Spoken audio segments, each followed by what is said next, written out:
Connection or coincidence?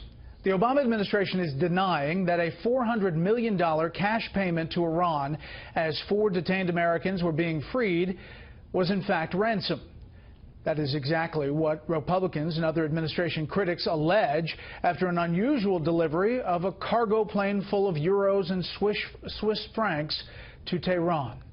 Here to sort it all out for us, Chief Washington Correspondent James Rosen is live at the State Department tonight. Good evening, James. Brett, good evening. Senior officials here at the State Department said today they were aware back in January of how bad the optics looked in this case, but they went ahead anyway because they needed, as they put it, to get creative about how to deal with a hostile foreign government like the Islamic regime.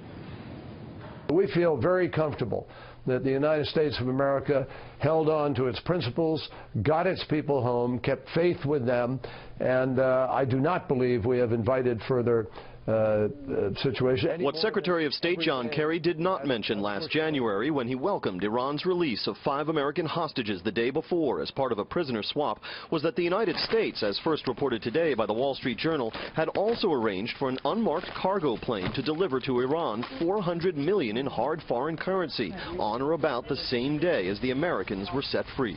This was not ransom. Any suggestion that it had anything to do with ransom is absolutely and utterly false. Now, yes, they were done simultaneously, and so I understand the coincidental nature here, the timing.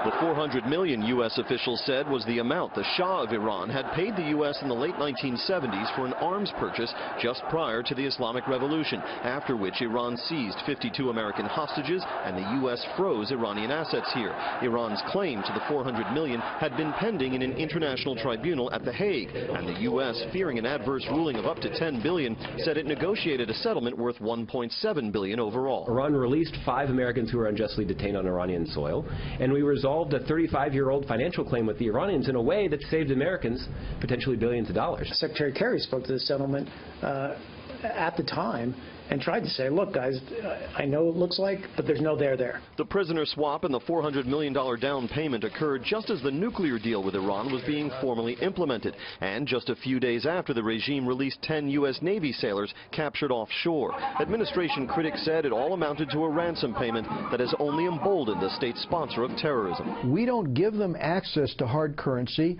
for the reason that if they get their hands on cash, they give that to Hezbollah and to Hamas.